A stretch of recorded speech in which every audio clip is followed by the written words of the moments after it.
네, 정치권 현안 인터뷰로 만나보는 시간입니다. 오늘은 국민의힘 장동혁 대표와 함께하겠습니다. 장 대표님 어서 오세요. 반갑습니다. 네, 뭐 명절 맞아서 쪽방촌 봉사 가셨던데 네. 거기서 직접 일로 오신 건가요? 거기에서 점심 식사하고 이쪽으로 왔습니다. 지금 만나뵀던 분들은 어떻게 좋아들 하세요?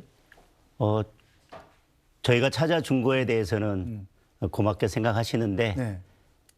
여건이 너무 좋지 않고 지금 너무 힘든 상황이기 때문에 보고 오는 저희들의 마음이 좀 너무 무거웠습니다. 그렇군요. 자, 민주당은 이 용산역에 귀성객들 배웅 나갔던데 그보다는 쪽방촌 가는 게 훨씬 더 낫다 이렇게 생각하신 거죠? 지난 추석 전까지는 국민의힘도 네. 뭐 서울역에서 귀성 인사를 하는 것이 뭐 통상적인 모습이었습니다.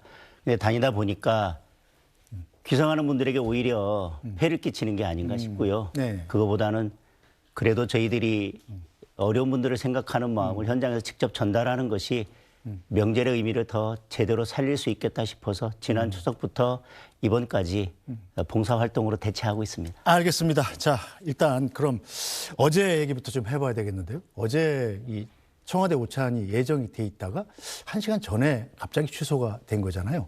그 과정이 어떻게 된 건지 좀 궁금해하신 분들이 많던데요. 그 전날 오전에 그 대통령실에 정무수석으로부터 전화를 받았습니다. 네. 내일 오찬 일정을 잡고자 하는데 어떠냐. 홍익표 수석이요? 그렇습니다. 예, 예.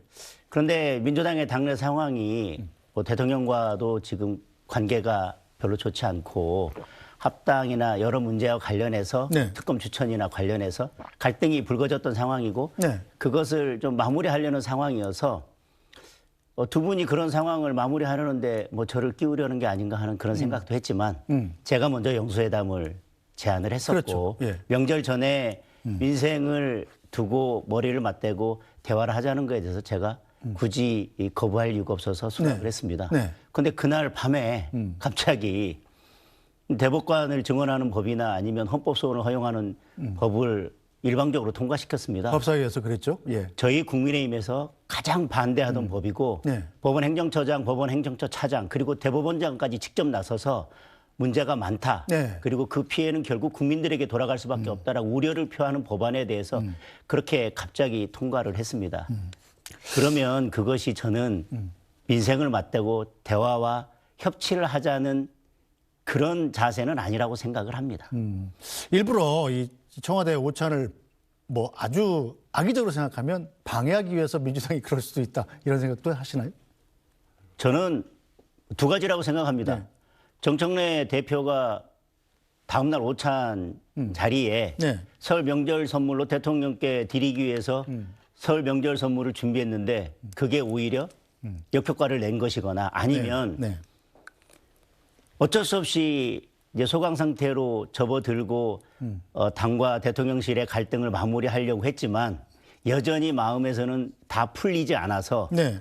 이걸 통과시키면 그동안 전례로 봤을 때 네. 야당 대표가 오찬을 취소할 수도 있겠다. 그래서 취소할 수 있는 명분을 만들어야 되겠다라고 하는 의도로 한 게 아닌가. 그렇지 않고서는 도무지 해석이 되지 않습니다. 그런 의심도 좀 하시는 거군요. 자, 그런데 그날 최고위 하실 때까지만 해도 모두 발언에선 오늘 가실 것처럼 말씀을 하시다가 최고위원들이 굉장히 반대를 하면서 뜻을 바꾸신 건가요?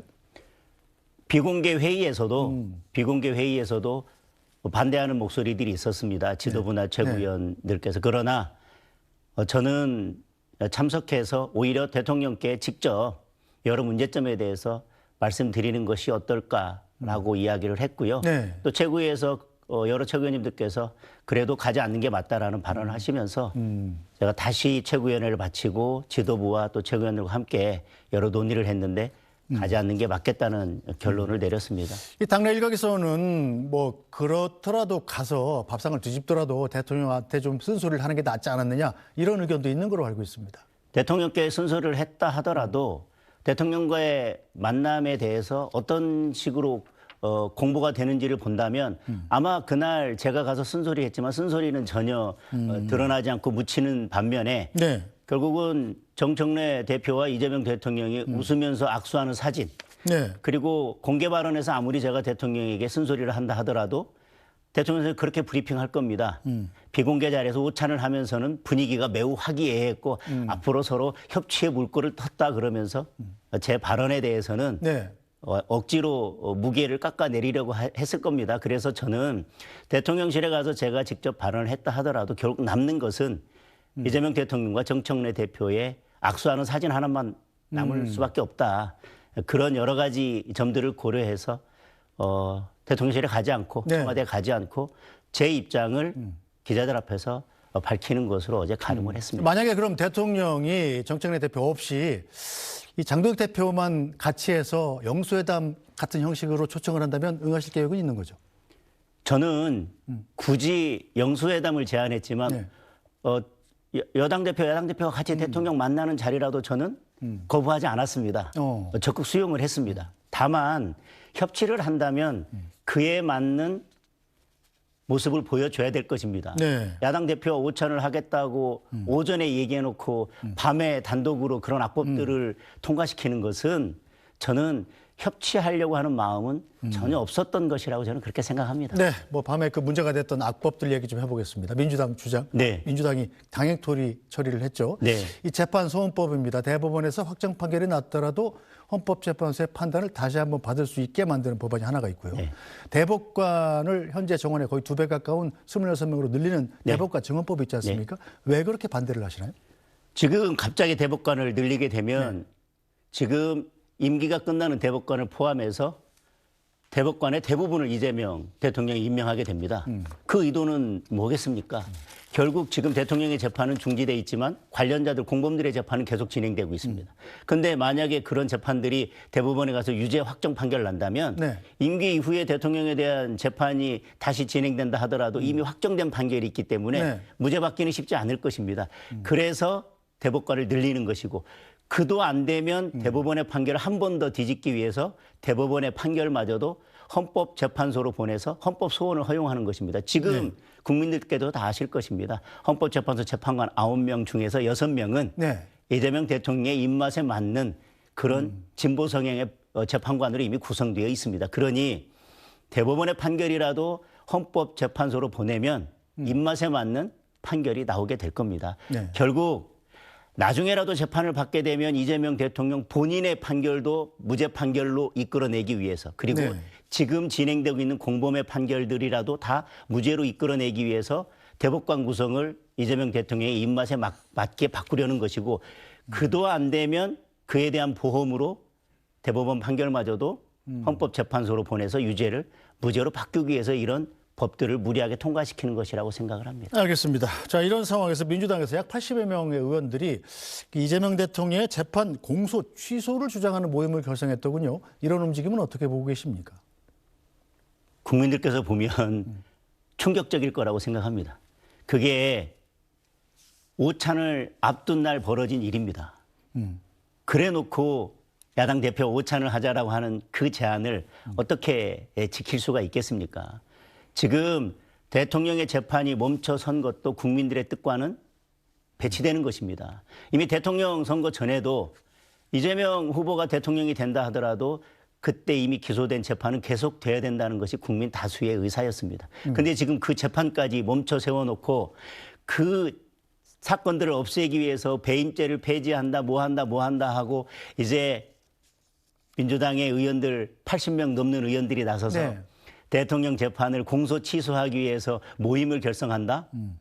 지금 대통령께서 SNS에 이런저런 주문을 하고 국민들을 향해서 겁박하는데 대통령이 맨 먼저 해야 될 것은 이 80명 넘는 대통령 공소 취소 모임부터 저는 해체하는 것이 첫 번째라고 생각을 합니다. 알겠습니다. 자, 이런 갈등 속에서 어제 이 대미투자특별법 특위가 파행을 했더군요. 자, 뭐 다른 거는 몰라도 이 대미투자특별법이라는 것은 트럼프 대통령이 이제 관세 인상의 명분으로 삼았을 만큼 좀 시급한 법안 아닌가요? 어제 특위를 열고 위원장과 아마 간사 선임은 끝난 것으로 알고 있습니다. 통상 특위가 열리면 첫 번째 회의에서는 위원장과 간사 선임을 하고 그 후에 일정 정도를 조정하는 것으로 끝나게 되어 있습니다. 네. 더 큰 문제는 저는 이 문제를 자꾸 야당 탓으로 돌리고 있는데 네. 지금 이런 재판 소원을 허용하는 법이나 아니면 대법관 증언하는 법 그리고 종합특검을 밀어붙이듯이 민주당의 의지만 있었으면 어제 모든 것을 다 일사천리로 밀어붙였을 것입니다. 그리고 나서 어제와 오늘 사이에 한 것은 네. 결국 행정통합을 껍데기만 통합하는 그 법안을 일방적으로 밀어붙였습니다. 지금 보면 민주당이 밀어붙이고 싶은 것은 민주당이 마음대로 다 밀어붙이고 있습니다. 특위에서 이루어지는 특별법도 네. 민주당의 의지만 있으면 밀어붙였을 것입니다. 그리고 민주당이 이것을 빨리 통과시키고 싶으면 그래도 야당이 반대하는 법들을 그렇게 일방적으로 밀어붙이는 행동을 하지 않았을 것입니다. 적어도 야당의 목소리에 귀를 기울이려고 할 때 야당도 여당이나 정부에서 추진하는 법안에 대해서 협조할 수 있지 않겠습니까? 네. 자신들이 하고 싶은 것들은 다 일방적으로 통과시키면서 야당의 목소리는 전혀 담아내지 않는 그런 것들을 보면서 결국 지금 특위에서 특별법이 통과되지 않는 모든 책임은 네. 결국 저는 여당에게 있다고 생각하고요. 네. 여당이 그걸 통과시킬 의지가 있다면 적어도 손톱만큼이라도 야당과 협치하겠다는 의사를 보여주는 것이 우선이라고 생각을 합니다. 알겠습니다. 자, 그럼 당내 문제로 좀 넘어가 보겠습니다. 자, 윤석열 전 대통령과의 절연 문제를 두고 지금 당내에서 여전히 다양한 의견이 표출되고 있는데 얼마 전에 이 다른 인터뷰에서 제가 이런 얘기를 들었습니다. 이 절연 얘기를 꺼내는 것 자체가 분열의 씨앗이 된다. 미래로 가자 이렇게 강조를 하셨던데요. 이 말씀을 두고 이게 과연 절연을 하자는 건지 하지 말자는 것인지 좀 모호하다 이런 평판이 있습니다. 어떻게 보십니까?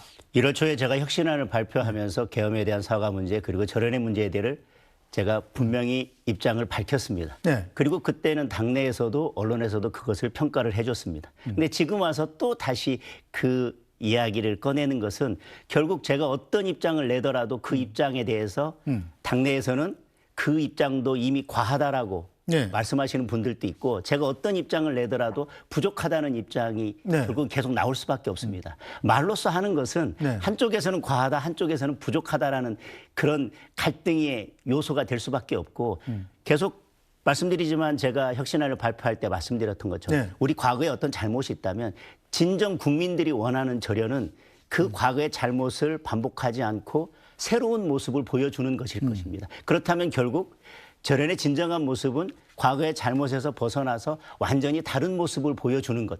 그리고 이제는 그런 잘못을 반복하지 않을 것이라는 확신을 저희들의 행동에서 보여주는 것이 중요하지. 네.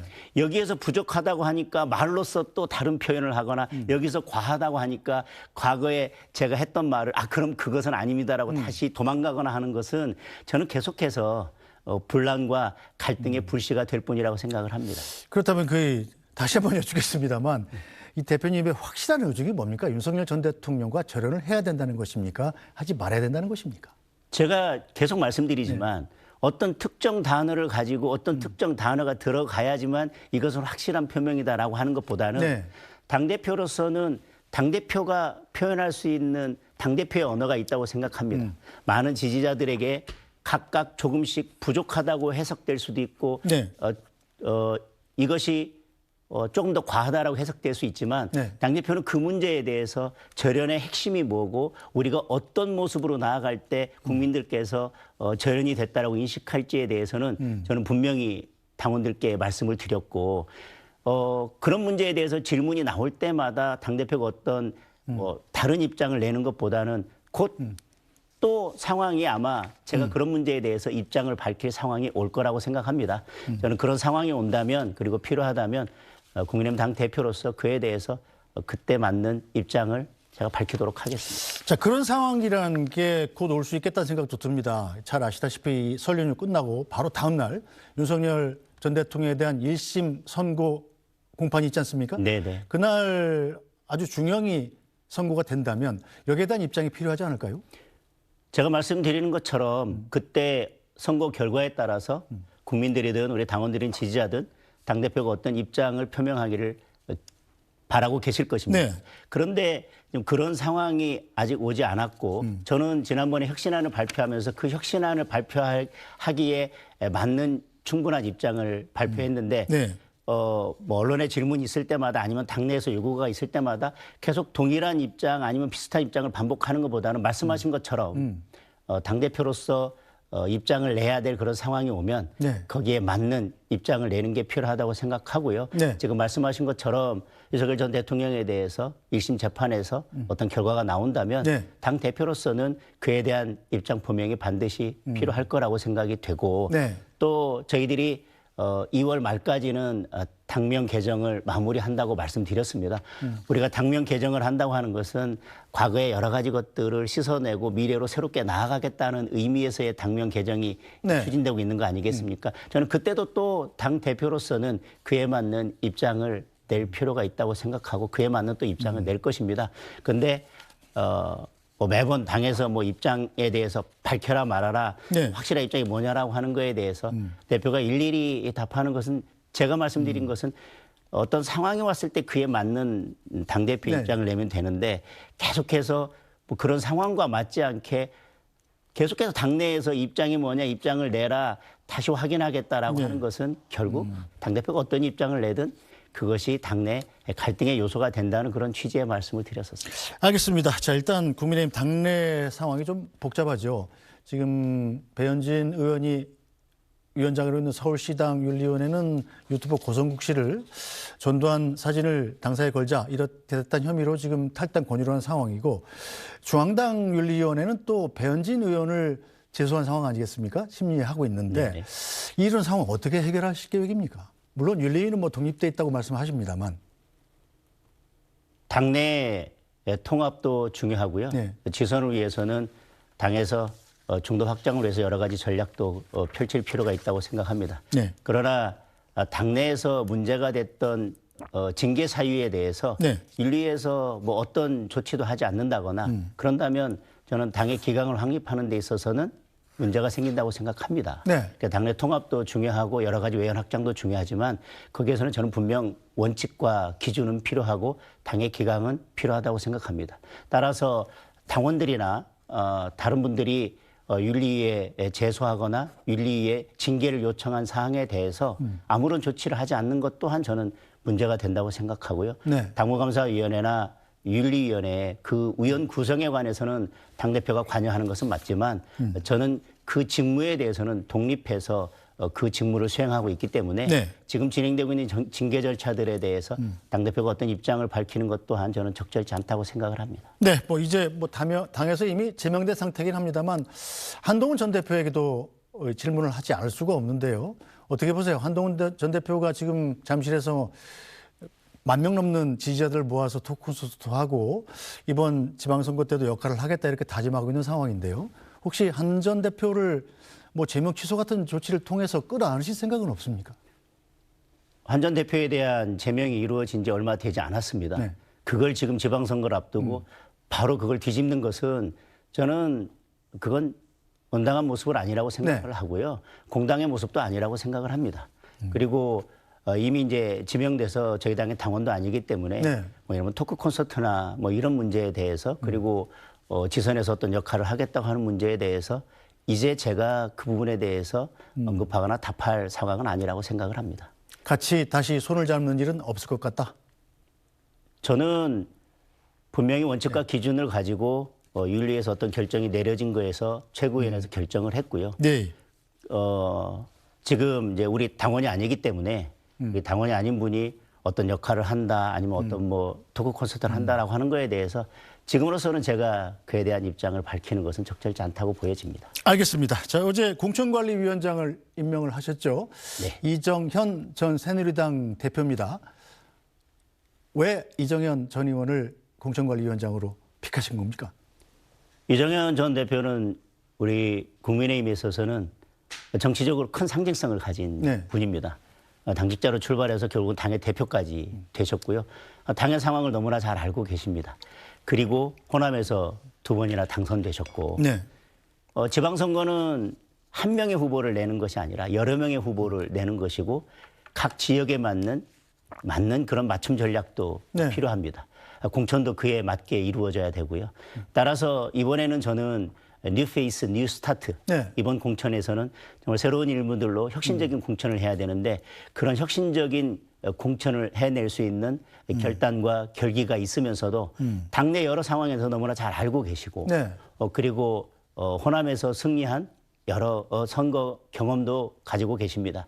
그래서 그런 여러 가지 것들을 고려해 봤을 때 이번 지방선거에서 우리 당이 공천하고자 하는 방향에 대해서 가장 잘 공감하면서 그 방향대로 가장 잘 실행해 줄 수 있는 가장 적임자라고 저는 이정현 전 대표를 생각하고 있습니다. 네, 자 그런데 일각에서는 이정현 전 의원이 이 친윤색채가 짙고 얼마 전에 고성국 TV의 계엄 전국에서 출연을 해서 비상계엄이 대통령의 권한이었다. 우리가 윤 대통령을 지키자 이런 주장을 한 걸 또 문제 삼고 있던데요. 저는 뭐 공천관리위원장은 우리 당의 방향성에 맞춰서 공천을 가장 잘 하실 분으로 저는 임명을 했고요. 네. 과거에 이런저런 발언들이나 이런 것들을 다 고려한다면 당에서 아마 제대로 공천관리위원장을 맡아서 일하실 분을 찾기 어려울 수도 있습니다. 네. 뭐 그런저런 이전의 일들은 있긴 하지만 충분히 소통을 했고 제가 이번 지방선거를 어떻게 이끌지 그리고 공천 방향을 어떻게 끌고 갈지에 대해서 충분히 공감을 하셨고 그런 방향에 맞춰서 혁신적인 공천을 해 주시리라고 저는 생각하고 있습니다. 알겠습니다. 자 이렇게 공천관리위원장도 임명하고 장동혁 대표의 지선 준비를 위한 속도전에 들어간 상황입니다. 이 장동혁 대표의 지선 전략은 최근 행보에 답이 있지 않을까 싶은데요. 영상으로 먼저 보고 대담 이어가겠습니다.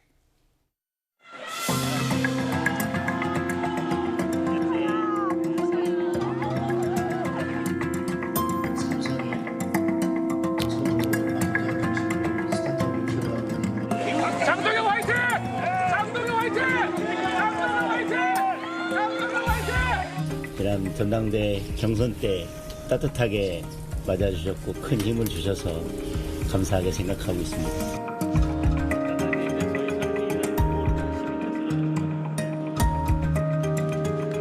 에너지 산업과 미래 산업들은 단지 호남의 지역 발전 과제가 아닙니다. 대한민국 산업 경쟁력과 직결된 국가 프로젝트입니다.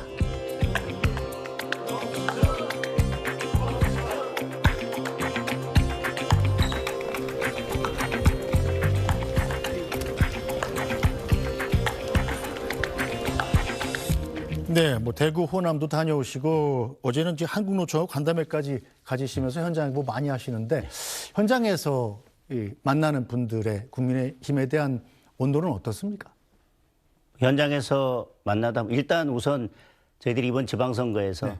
청년, 호남 그리고 노동 네. 이 세 가지 그동안 국민의힘이 소홀했다고 생각되는 부분에 대해서 중점적으로 저희들이 관심 갖고 지방선거에서 그분들에 대해서 진정성을 가지고 접근하려고 합니다.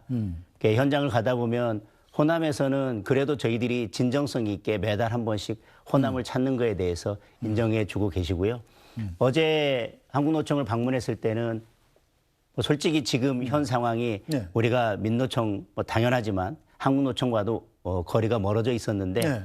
어제 한국노총을 방문하면서 다시 새롭게 관계를 회복할 수 있는 전기가 마련됐다고 생각하고 저희들이 노동 분야에 대해서 노동 정책에 대해서 진정성 있게 접근하겠다고 하면서 노동국도 신설하고 네. 그리고 노동특보를 임명한 거에 대해서 크게 평가를 해 주셨습니다.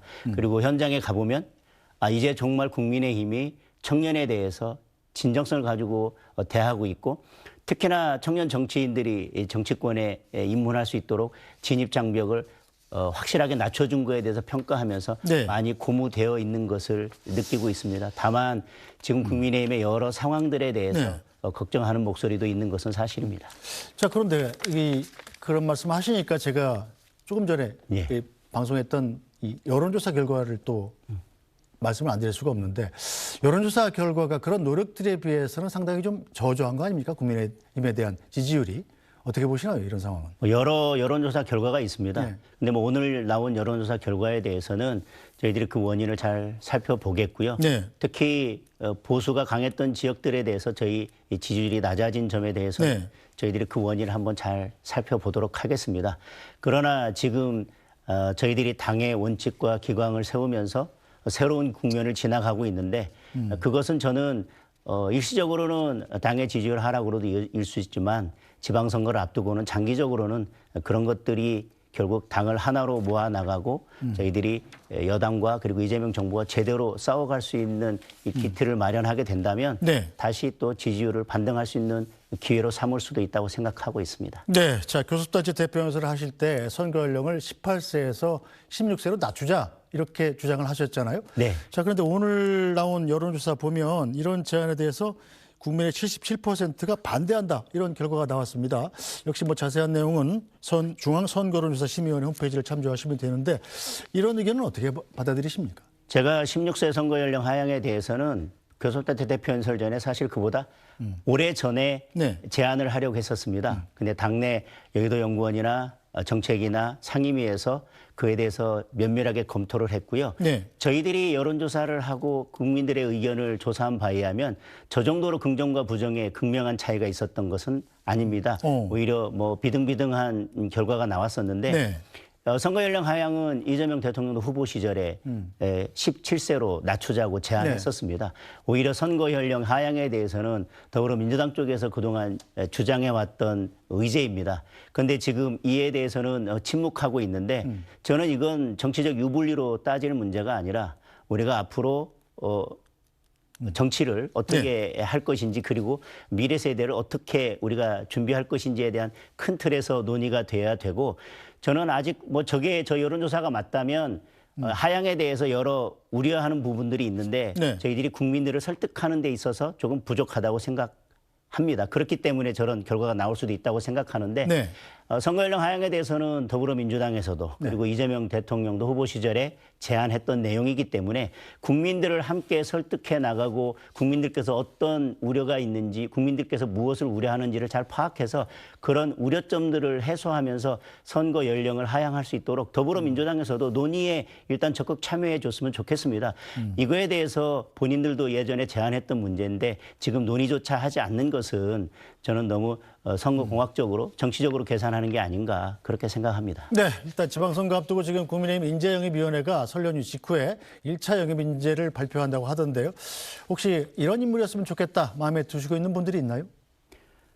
저는 계속해서 이제 주장해 왔던 것이 보수정당의 가치를 제대로 이해하는 인재들 그리고 젊은 인재들. 네. 저희는 지금 청년에 집중하고 있기 때문에 이번 지방선거에서도 유능한 청년 인재들이 많이 영입이 돼서 네. 우리 보수정당의 미래를 이끌어갔으면 좋겠다는 바람을 가지고 있습니다. 그래서 이번에 인재 영입에 있어서는 청년 인재 영입에 저희들이 집중하려고 합니다. 그래서 조정은 위원장으로 했지만 인재 영입 위원회 대부분이 네. 청년들입니다. 인재 영입 위원들 전체를 청년으로 구성한 것은 저희들이 이번에 인재 영입에 있어서도 청년에 집중하겠다. 그래서 우리 국민의힘을 완전히 젊은 정당으로 바꾸겠다. 결국 정당이 바뀌는 것은 결국 사람이 바뀌어야 된다고 생각합니다. 네. 이 인재를 젊은 인재로 바꾸겠습니다. 어쨌든 이번 지방선거의 뭐 가장 큰 격전지라고 해야 되나요? 꽃이라고 해야 되나요? 서울시장 아니겠습니까? 네. 서울시장 지금 현직인 오세훈 서울시장이 상당히 좀 장동혁 대표에 대해서 불만이 많잖아요. 어떻게 공천을 하실 겁니까? 안 하실 겁니까? 저는 저희 현역 단체장이 있는 지역들이 많이 있습니다. 현실적으로 아마 현역 단체장보다 지금 지지율이 높게 나오거나 인지도가 높은 후보는 저는 없을 거라고 생각합니다. 제가 뉴 페이스, 뉴 스타트라고 얘기하지만 최종 후보로 예를 들면 뭐 젊은 인재를 뭐 무조건 전략 공천하겠다거나 그런 것은 아니고요. 네. 젊은 인재들이 경선에 참여해서 경선을 좀 활발하게 만들고 국민들께 더 관심 있게 만들고 그리고 그것이 컨벤션 효과를 내서 최종적으로는 경쟁력 있는 후보가 나왔으면 좋겠다는 의미이고요. 네. 지금 그래도 가장 경쟁력 있는 현직 단체장들에 대해서는 저는 최선을 다해서 준비하시고 네. 경선에 참여하셔서 저희 경선이 보다 더 경쟁력 있는 후보를 낼 수 있는 저는 그런 경선으로 만들어 주셨으면 좋겠다는 부탁의 말씀을 드리겠습니다. 알겠습니다. 자, 오늘 말씀 여기까지 듣겠습니다. 장동혁 국민의힘 대표였습니다. 말씀 잘 들었습니다. 새해 복 많이 받으십시오. 새해 복 많이 받으십시오. 네, 뉴스 브리핑은 잠시 뒤에 돌아와서 인사드리죠.